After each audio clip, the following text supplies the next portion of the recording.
이 두 맹인이 예수님을 따라오면서 자신의 처지를 불쌍히 여겨달라고 그렇게 애통해 했습니다. 예수님께서는 요한복음 9장 39절에 보지 못하는 자들을 보게 하고 보는 자들은 맹인이 되게 하고자 세상에 오셨다, 이렇게 말씀하신 적이 있습니다. 그래서 그 이야기를 들은 바리새인들은 그렇다고 하면 우리가 바로 맹인인가? 저 사람이 왜 우리를 맹인 취급을 하는가? 그렇게 생각을 했습니다. 그러한 바리새인들을 향해서 예수님께서 다시 말씀하셨습니다. 너희가 본다고 하니 너희 죄가 그대로 있느니라. 너희가 본다고 하니 너희가 하나님의 나라와 하나님의 약속에 대하여 맹인임에 틀림이 없다, 그런 말씀입니다. 오늘 여러분들은 하나님의 은혜를 베풀어 주셔서 육신의 눈은 건강하십니다. 어르신들도 육신의 눈에 큰 지장이 없습니다. 오늘날은 또 의학이 발달해서 백내장, 녹내장 이런 질병을 갖게 되면 의학적인 도움을 또 받을 수 있게 되어서 그나마 눈 건강은 스마트폰만 우리가 잘 관리하면 지켜나갈 수 있으리라 생각합니다. 새로운 강적이 나타났죠. 눈 건강에 스마트폰, 이거 아주 새로운 강적입니다. 그래서 여러분들이 너무 열심히 공부하지 않기를 바랍니다. 자연을 보고 유람도 할 줄 아는 사람이 되어야 눈 건강을 지킬 수가 있지요. 오늘 여러분들은 영적으로도 소경이 아니십니다. 여러분들은 오늘 빛나는 주일에 날씨는 춥지요. 다른 사람들이 볼 때는 추운 날, 이불 속에서 군고구마 구워 먹고 하는 날에 왜 교회를 가는가? 미끄러질까 걱정이고 감기 걸릴까 걱정인데 여러분들은 교회에 나와왔습니다. 이곳에 하나님이 계시고 이곳에 주님의 은혜가 있음을 알고 또 주일은 주님의 날이라, 주님께 예배하는 날이다 하는 것을 알고 보는 눈을 가졌으니 가히 여러분의 눈들은 최고의 눈을 가졌다라고 그렇게 생각합니다. 하나님께서 온 지상 만물 피조물에게 다 눈을 주셨는데요, 눈의 밝기가 인간이 상위 랭킹에 들어가지 못합니다. 눈이 밝은 동물들이 굉장히 많아요. 인간을 비롯해서 모든 피조물들에게 다 오감을 주셨습니다. 다 눈 없는 동물 없어요. 귀도 있고 코도 있고 혀도 있고 피부도 있습니다. 눈으로 보고 귀로 듣고 혀로 맛보고 그 다음에 피부로 이렇게 접촉하고, 이처럼 신체 외부 또는 신체 내부에서 일어나는 환경의 변화와 상황을 감지하는 능력을 하나님께서 다 주셨다라고 하는 거지요. 독수리는요, 우리보다 눈의 밝기가 8배 이상이라고 합니다. 그래서 높은 곳에서 이렇게 먹이를 찾아낼 수 있는 거지요. 우리는 높은 곳에 가면 저 땅에 있는 것을 제대로 보지 못합니다. 고양이 같은 경우에는 야간 시력이 굉장히 뛰어나다고 하네요. 야간에 우리 눈은 평소보다 대낮보다는 그 시력의 능력이 상실하지만 반감되지만 고양이는 더 야간 시력이 뛰어납니다. 그래서 어찌 보면 육신의 능력, 물리적인 능력을 보면 인간의 시력이라고 하는 것은 하나님 앞에 이렇게 원망할 수가 있어요. 하나님, 만물의 영장인데 왜 이렇게 나쁜 눈을 주셨습니까? 좋은 눈을 주셔야지요. 이렇게 여러분, 뜀박질하는 능력, 이런 모든 능력은 우리가 동물들에 비해서 훨씬 떨어지는 것입니다. 그런데 하나님은 아마 이렇게 말씀하실 거예요. 내가 인간들에게만은 가장 좋은 눈을 주었다. 믿으십니까? 왜 여러분들은 가장 좋은 눈을 주셨다라고 하는 말에 믿을 수가 있을까요? 그것은 우리에게 보이지 않는 것을 보는 능력을 우리의 눈에 주셨기 때문에 그렇습니다. 보이지 않는 것을 보는 눈, 미래를 보는 눈, 하나님의 세계를 보는 눈, 하나님의 약속을 들을 수 있는 귀, 이게 개별적인 눈과 귀의 능력에 있어서는 동물과 비교할 수 없을 정도로 연약할지라도 하나님과 교제할 수 있는 능력에 있어서는 최고의 것을 주셨다라고 하는 것입니다. 그래서 여러분들은 하나님 앞에 감사할 수 있게 되기를 바랍니다. 구약 성경에 보니까 엘리사가 도단성에 있다가 아람 군대에 이렇게 포위를 받게 되지요. 그런데 엘리사는 하늘을 보는 눈이 있어가지고 두려워하지 않았습니다. 그러나 엘리사의 사환은 아직 하늘을 보는 눈이 없었기 때문에 두려워 떨며 자기의 주인인 엘리사에게 와서 보고합니다. 수십만 명의 아람 군대가 이 도단성을 둘러쌌습니다. 이제는 큰일 났습니다. 그때에 엘리사가 말합니다. 우리와 함께 하신 이가 저들보다 많으니라. 이것은 하나님의 보호와 은총을 보는 눈이 있었기 때문에 그런 것입니다. 그래서 사환의 눈을 열어서 하늘을 보게 하였더니 하늘 군대, 천군과 천사가 하늘 군대가 출동할 준비를 갖추고 있는 것을 보았다는 것입니다. 여러분, 오늘 우리가 믿음의 눈이 있다라고 하면 하나님이 천군과 천사를 통해서, 아니 하나님이 직접 당신의 권능의 손을 통해서 우리를 도우시려고 준비하고 계시다라고 하는 사실을 볼 수 있어야 되는 줄로 그렇게 믿습니다. 예수님은 가난하고 힘없는 자들의 소리를 들어주시는 분이십니다. 오늘 두 맹인은 애통했습니다. 그래서 주님 앞에 나와 다윗의 자손이 우리를 불쌍히 여기소서 그렇게 요청했습니다. 주님은 애통하는 자의 소리를 들으십니다. 주님은 평안한 자의 소리, 부자들의 소리, 권력자들의 소리, 자기를 자랑하는 자들의 소리를 먼저 듣지 아니하시고 주님 나를 불쌍히 여기소서 하는 자의 소리를 제일로 먼저 듣는 줄로 믿습니다. 오늘 여러분들이 주님 교회에 와서 여러분들이 잘한 것을 주님 앞에 마음속으로 소리 높이 외쳐도 주님이 그거 먼저 듣지 아니하신다 이 말이죠. 주님 나를 불쌍히 여기소서. 나에게 이런 연약함이 있습니다. 나에게 이런 부족함이 있습니다. 나에게 이런 어리석음이 있습니다. 주님이 도우셔야 나의 앞길을 열어갈 수가 있습니다라고 간청하는 자들의 소리를 주께서 먼저 들으시는 것을 오늘 보게 되는 거지요. 주님은 옷이 화려한 옷을 입고 있는 사람의 소리를 먼저 듣지 아니하십니다. 두 눈이 멀쩡히 떠 있어가지고 자기의 눈을 자랑하는 사람의 소리를 먼저 듣지 아니하시고 허름한 옷에 가난한 모습에 도움의 손길이 없어서 주님 나를 도우소서 하는 두 맹인의 소리를 먼저 들으셨습니다. 주님이 가는 곳에는 수많은 사람들이 모여 있었습니다. 수많은 사람이 따라다녔습니다. 지금 주님은 한 소녀의 집에서 소녀를 고치고 다른 집으로 가는 중입니다. 그렇게 길로 이동하는 중에 갑자기 두 맹인이 끼어들었습니다. 예수님의 스케줄을 관리하는 비서의 역할을 하는 사도들은 말이죠, 지금 다음 순간이 기다리고 있어서 순서를 기다려야 된다라고 그렇게 그들을 제지했을지 모릅니다. 그러나 주님의 귀에 제일 먼저 들려온 소리는 사도 베드로의 소리도 아니요, 바리새인들의 소리도 아니요, 이 두 맹인의 소리였다라고 하는 것입니다. 제일 먼저 들리는 소식을 제일 먼저 관심 갖고 해결하시는 분이 주님이십니다. 여러분들의 목소리는 누구보다도 주님 앞에 잘 들릴 수 있는 가능성이 열려 있다는 거죠.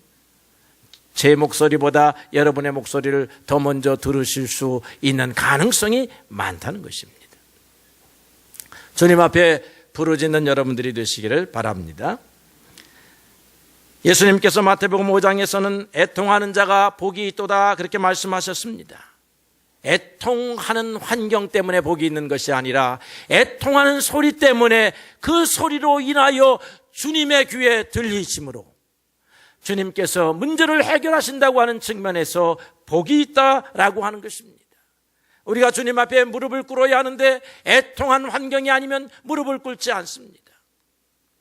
주님 앞에 무릎을 꿇어서 주님의 이름을 부를 수 있는 그런 환경에 속하여 있는 여러분, 복이 있다라고 하는 사실을 믿으시기를 바랍니다. 예수님은 애통하는 자를 위하여 이 세상에 오셨습니다. 가난하고 병든 사람들을 제일로 먼저 불쌍히 여기시고 그들을 만나셨습니다. 예수님은 상한 갈 때도 꺾지 아니하시고 꺼져가는 심지도 끄지 아니하시는 긍휼이 많으신 분이십니다.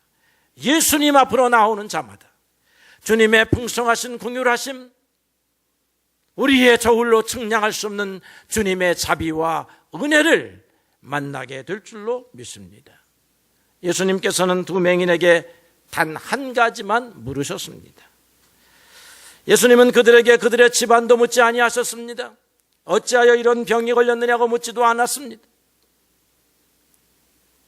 주님께서 물으신 것은 내가 능히 너희의 눈을 뜨게 할 수 있다라고 믿느냐라고 하는 것을 물으셨습니다.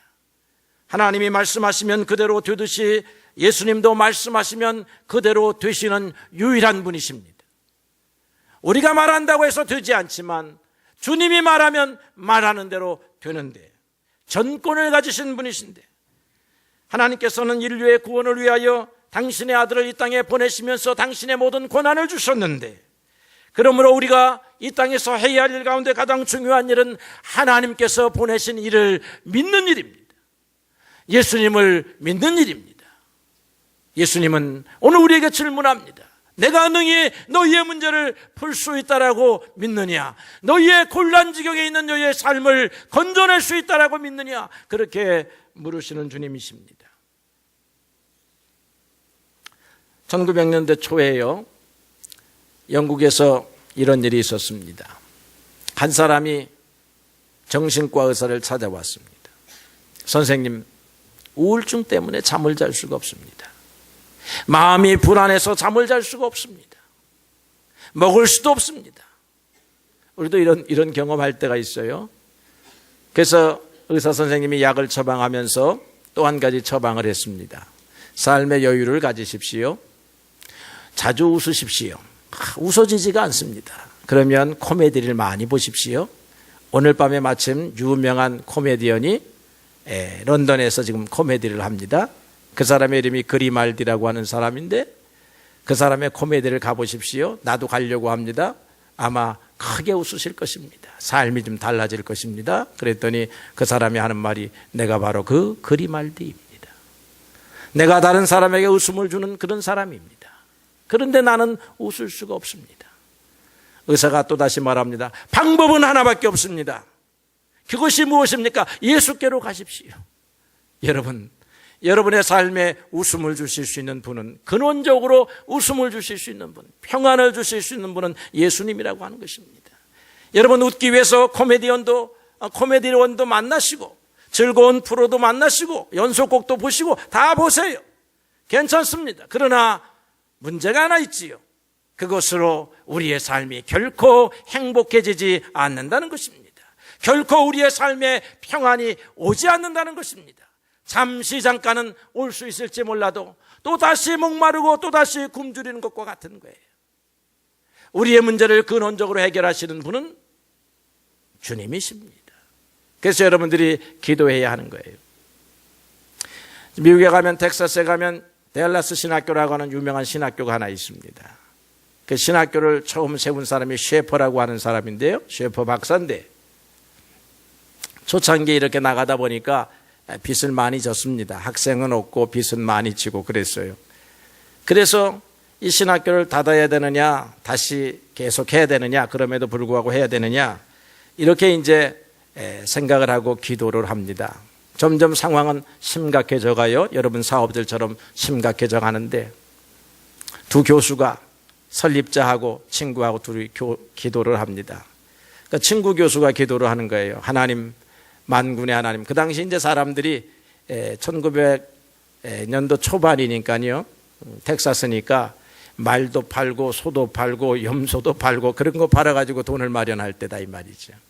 기도하기를, 하나님, 만군의 하나님 아니십니까? 저 산 위에 있는 소도 말도 양들도 다 하나님의 것이 아닙니까? 좀 일부만 팔아서 좀 신학교 좀 할 수 있도록 그렇게 좀 도와주세요 라고 이렇게 기도를 하는 것입니다. 그런데 놀라운 일이 일어났습니다. 마침 시장이 열려서 소를 팔려고 마차 서너 대에다가 소를 수십 마리 끌고 오던 한 목장 주인이 있었습니다. 목장 주인이 가서 이상하게 그날따라 소 팔리는 게 하루 종일 걸려야 하는데 한나절 만에 소를 팔았습니다. 그래서 하나님, 이것을 내가 어떻게 해야 될까요? 하나님 앞에 내가 감사헌금도 드리고 하나님 감사합니다 하고 돌아오는데 갑자기 신학교의 간판이 보이는 겁니다. 신학교에 가가지고 내 11조 헌금을 좀 드려야 되겠다 이렇게 생각을 하고 들어갔는데 기도하는 소리가 들리는 것입니다. 하나님, 이 신학교가 문을 닫게 생겼습니다. 양도 하나님의 것이요 소도 하나님의 것이요 온 목장의 주인이 하나님의 것인데 하나님, 그거 좀 팔아가지고 이 신학교를 살릴 수 있게 해주세요 하는 소리를 들었습니다. 그 기도가 옆에서 듣고 있던 목장 주인의 마음을 울렸습니다. 그리고는 노크를 하고 들어가서 하나님의 것을 팔아서 왔습니다 하고 내어놓았다는 것입니다. 그래서 댈러스 신학교가 명맥을 유지하며 오늘까지 왔다는 이 이야기에 이런 기도가 있었다는 것이지요. 하나님은 문제를 해결하시는 분이십니다. 예수님은 여러분의 문제를 해결하실 수 있는 분이십니다. 여러분들이 이런 믿음 가지고 살아야 합니다. 여러분들의 모든 만사의 문제에 주님이 해결하시면 가능합니다. 사람은 할 수 없지만 하나님은 하실 수 있습니다. 이런 믿음이 2017년도에 여러분의 삶 속에 생겨나기를 바랍니다. 예수님께서는요, 이 맹인들의 눈을 이렇게 만지시면서 너희의 믿음대로 되라 이렇게 축복을 하셨습니다.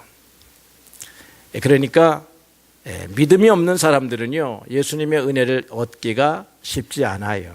그래서 여러분들 믿음이 있으셔야 돼요. 어떤 믿음이냐? 아까 맹인들과 같은 믿음이죠. 하나님이 도와주셔야 내 집이 섭니다. 하나님이 도와주셔야 내 길이 열립니다. 이런 믿음이지요. 여러분의 능력을 믿고 가다가는요, 어느 순간 길이 탁 막힙니다. 사람이란 가다가 막히게 되어 있어요.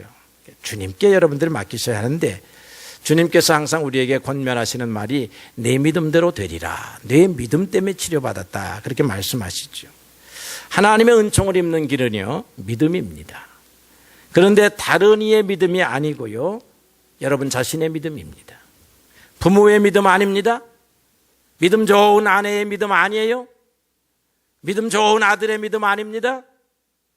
우리 아버지는 제 믿음을 의지하다가 아버지 제 믿음이 아니라니까요 이렇게 씨름을 많이 했습니다. 아들이 목사인데 하나님에 계시다고 하면 무시하겠느냐. 이게 한국 사람들, 부모하고 자식하고 연결되어 있다고.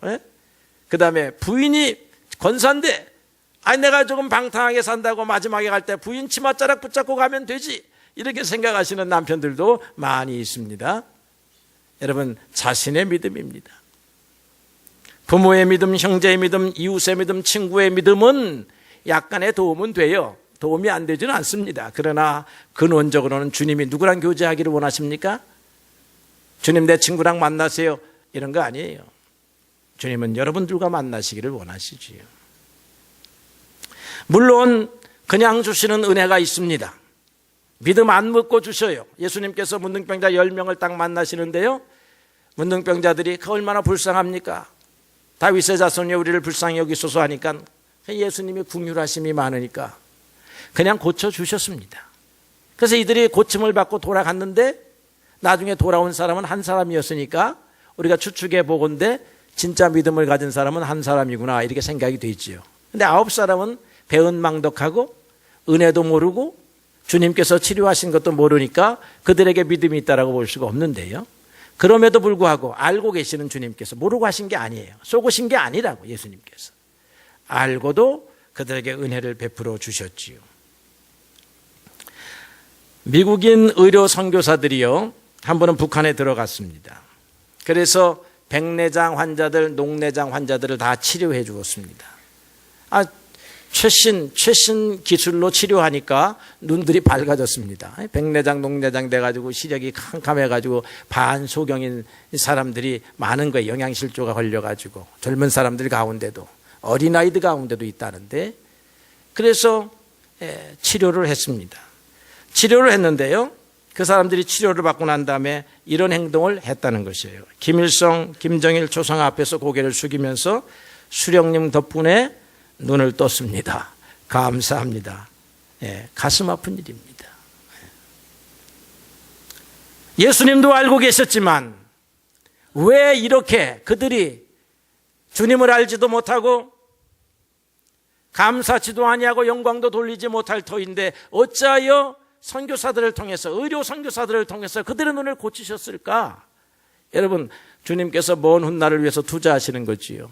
먼 훗날을 통해서, 먼 훗날 이 능력이 어디에서 왔는가 하는 것을 그들이 알 것이라고 생각하신 것입니다. 이처럼 우리가 믿음이 있다, 믿음이 없다에는요, 약간 그러나 엄청난 차이가 있어요. 믿음이 없어도 주님의 하나님의 긍휼하심이 임합니다. 그러나 그것은 무엇과 같은 거냐면 일회성입니다. 일회성. 배고픈 자에게 우리가 밥 한 끼의 음식을 나누어 주는 것과 같은 거예요. 근데 믿음이 있는 사람은 어떤 것이냐 하면 배고픔을 극복할 수 있는 교육을 받거나 연장을 갖거나 그런 거예요. 배를 갖거나 낚싯대를 갖는 것과 동일한 것입니다. 배고팠는데 어부가 찾아와서 물고기 한 마리 줘서 그날 저녁 맛있게 찌개 끓여 먹었다고 해서 그 배고픔이 해소되지 않는 거예요. 그런데 누군가가 와서 낚싯대를 주면서 낚시하는 법을 가르쳐주면 배가 고프면 어디로 갑니까? 바다로 가서, 강가로 가서 낚시를 들이워서 자기가 고기를 잡을 수 있어요. 믿음이란 바로 이런 것입니다. 믿음이 없이 우리가 하나님의 은혜를 입을 수 있지만 믿음이 있는 사람들은 배를 갖는 것과 같고 낚싯대를 갖는 것과 같습니다. 어려움이 있을 때마다 주님 앞에 나아가 주님 앞에 간청할 수 있는 특권과 자격을 얻는 것이다 이 말이죠. 그래서 믿음이 있어야 하는 것입니다. 우리의 인생이라고 하는 것이 한두 가지의 문제가 아니고 하루 이틀의 문제가 아니고 우리가 하나님의 나라에 가는 그날까지 날마다 문제를 겪고 넘고 극복하면서 가는 인생이에요.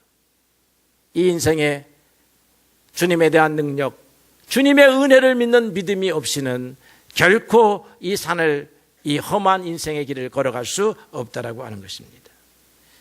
믿음의 내용을 보면 하나님이 우리를 지으셨다, 하나님이 우리를 창조하셨다라고 하는 그런 믿음이 필요합니다. 하나님께서 우리를 위해서 구세주 예수님을 보내주셨다라고 하는 믿음이 필요합니다. 하나님께서 우리의 삶의 지극히 작은 부분도 관여하시고 책임지신다 하는 믿음도 필요합니다. 하나님 앞에 나아가는 자는 반드시 상을 얻을 것이다 라고 하는 믿음이 필요합니다. 오늘 이 맹인들이 믿음이 없었다라고 하면 이 눈에서 캄캄한 세계에서 구원받지 못했을 것입니다. 혹시 구원받았다 할지라도 또 다른 문제에서 인생의 길이 막히게 될 것입니다. 그러나 오늘 그들은 믿음을 가지고 주님의 긍휼하신 능력을 얻었을 뿐만 아니라 인생을 살아갈 수 있는 가장 강력한 무기를 얻게 된 것입니다. 하나님의 은혜는 우리의 믿음을 통하여 역사합니다. 사도 바울은 우리에게 믿음에 관한 귀한 교훈을 가르쳐줍니다. 내게 능력 주시는 자 안에서 내가 모든 것을 할 수 있느니라. 믿음 있는 자는 담대합니다. 못할 것이 없습니다.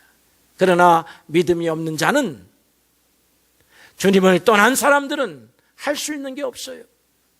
물을 떠난 물고기와 같은 인생입니다. 나무의 본체에서 떨어진 가지와 같은 인생입니다. 여러분, 주님과 우리 사이를 연결하는 것은 믿음입니다.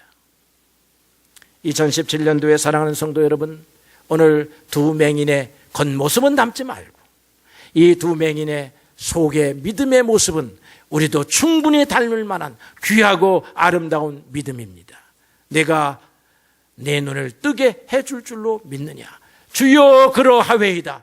주여 주님께서 우리의 문제를 해결하실 수 있는 분이십니다 라고 하는 믿음 가지시고 여러분의 인생을 경영해 가시는 믿음에 복된 사람들이 되시기를 축원합니다.